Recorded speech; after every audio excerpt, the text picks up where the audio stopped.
नमस्कार मित्रों,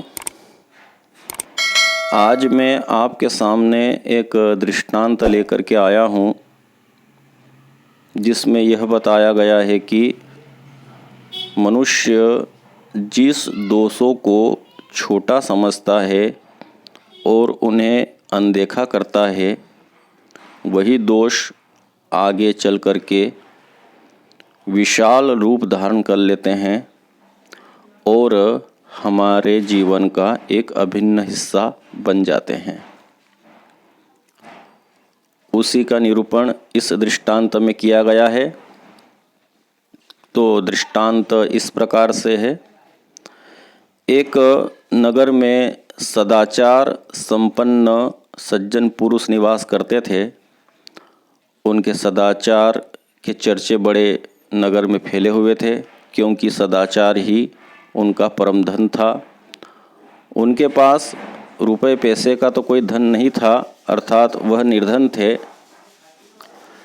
बस सदाचार से ही उनकी ख्याति पूरे नगर में फैली हुई थी।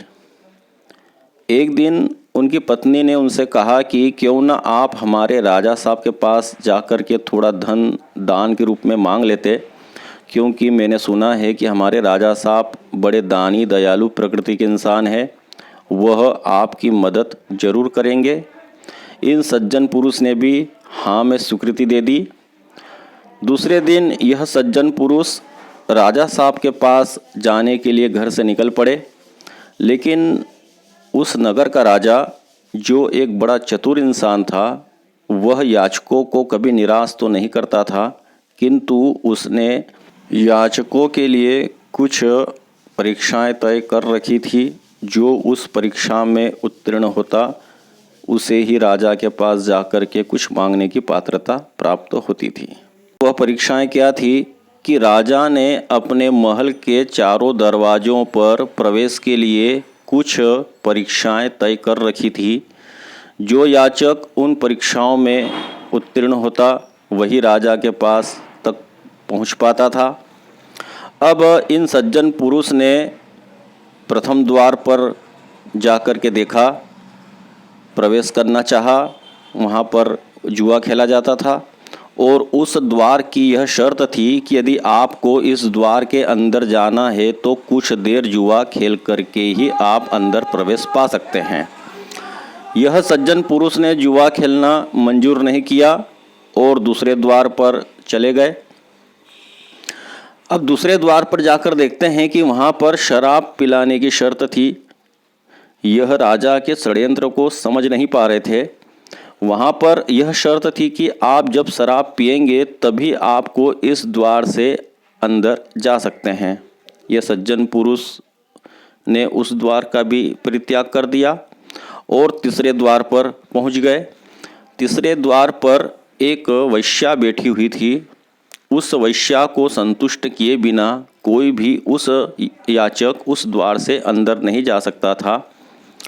इन सज्जन ने उसका भी त्याग कर दिया। जब ये चतुर्थ द्वार पर पहुँचे तो वहाँ पर जाकर देखते हैं कि वहाँ पर मांस भक्षण की शर्त थी। जो कोई मांस भक्षण करेगा वही इस द्वार से अंदर प्रवेश पा सकेगा। अब चूंकि ये महापुरुष थे, इसलिए जुआ, शराब, वैश्या और मांस भक्षण इत्यादि इनके जीवन के अंग नहीं थे। तो फलतः ये किसी भी द्वार से अंदर प्रवेश नहीं पा सके और वहीं महल के बाहर बैठ गए और वहीं बैठे बैठे सोचने लगे कि ऐसा कौन सा उपाय करना चाहिए जिससे मैं राजा से मिल सकूं और राजा से कुछ दान प्राप्त कर सकूं। चूँकि अभी तक उनकी आत्मा जीवित थी, उनका सदाचार उनमें पूर्ण रूप से विद्यमान था। लेकिन कहते हैं कि मनुष्य में पाप को घुसने के लिए और नौका में पानी को घुसने के लिए सिर्फ एक छिद्र की आवश्यकता होती है, बाकी वह फिर अपना काम पूर्ण कर लेते हैं। इन सज्जन पुरुष ने सोचा, क्यों ना मैं प्रथम द्वार पर थोड़ा जुआ खेल लूं और अंदर जाने की पात्रता प्राप्त कर लूं। मुझे कहाँ ज़िंदगी भर जुआ खेलना है। यही सोच करके वह प्रथम द्वार पर पहुंच गए। जुआ खेलने लगे। जुआ का खेल बड़ा रोमांचकारी खेल होता है। जो व्यक्ति इसकी लत से प्रभावित होता है उसे आप पूछिए। जो व्यक्ति को अपने स्थान पर बांध कर रखता है। इन सज्जन पुरुष की जुआ खेलते खेलते बड़ी भारी मात्रा में धन की जीत हुई, यानी यह बहुत सा धन जीत चुके थे। अब यह राजा के पास जाने की बात तो भूल चुके थे और वहीं पर द्वार पर बैठे बैठे जुए का आनंद लेने लगे। कुछ समय बाद इन्हें प्यास लगी, लेकिन वहाँ पर जल नहीं था। इन्होंने सोचा चलिए आज मदिरा पी करके ही अपनी प्यास बुझाई जाए। मैं कहाँ रोज़ रोज़ मदिरा पीने लगा।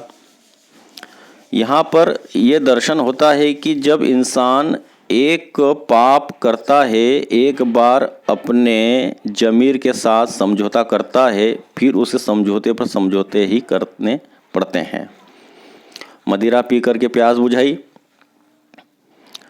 जब धन और शराब इन दोनों का नशा मनुष्य पर चढ़ता है तब वह कैसे विनाश के गर्त की एक के बाद एक सीढ़ी उतरते जाता है, ये उसे आभास नहीं रहता। अब उस सज्जन को काम सताने लगा।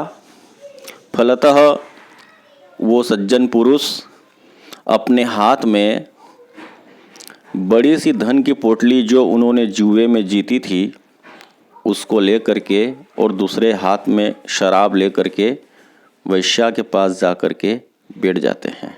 यह सज्जन पुरुष जो कि सुबह से घर से निकले थे, तो अब रात होने आई। इनको बड़ी जोर की भूख सताने लगी। तो ये सज्जन पुरुष पहुंच गए चतुर्थ द्वार पर और वहाँ पर मांस भक्षण करके इन्होंने बची खुची आत्मा को भी मार दिया और उससे अपनी क्षुधा को शांत किया। रात्रि विश्राम करना था, वहीं वैश्या के पास चले गए। वैश्या ने इनकी बहुत सेवा की और जो इन्होंने धन जुए में जीता था वह सारा ले करके इन्हें संतुष्ट किया।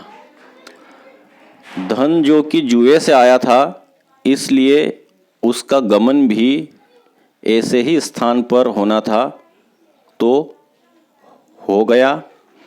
सुबह जब इनकी आँख खुली तो इन्होंने अपने आप को सड़क पर पड़ा पाया। अब धन भी जा चुका था, शराब का नशा भी उतर चुका था, तो लगे अपने सिर को पीटने, पछताने लगे कि मैंने जो शराब के नशे में गलती की थी, उस धन को चाहे तो मैं लेकर के घर जा सकता था, किंतु जब एक के बाद एक विनाश के गर्त उतरने लगे तब उन्हें यह बात ध्यान नहीं आई। अब ये वही युक्ति लगाने लगे कि क्यों न मैं पहले थोड़ा जुआ खेल लूं और महल के अंदर जा करके राजा से दान मांग लूं। अब चूंकि इनकी सज्जनता की पोल तो खुल चुकी थी, तो महल के पहरेदारों ने इन्हें वहाँ से मार पीट करके भगा दिया।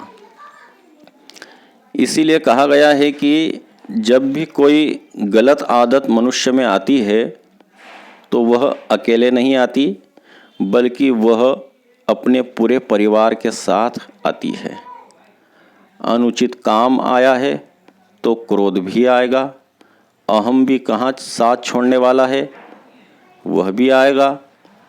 अनुचित लोभ से धन आया है तो जुआ, नशा आदि परिवार को भी लेकर आएगा। इस सृष्टि का सिद्धांत है कि जहाँ पर घात होगी वहाँ प्रत्याघात जरूर होगी, यानी कि जो भी आप ईश्वर के नियमों का उल्लंघन करेंगे तो ईश्वर आपको दंड अवश्य देंगे। यही प्रत्याघात कहलाती है। तो मित्रों, आपको यह दृष्टांत कैसा लगा? आप इस वीडियो को लाइक कर सकते हैं, कमेंट कर सकते हैं, इस चैनल को सब्सक्राइब कर सकते हैं। आगे और भी कुछ ऐसे ही धर्म की चर्चा लेकर के आपके सम्मुख प्रस्तुत होंगे। तब तक के लिए धन्यवाद। जय श्री कृष्ण।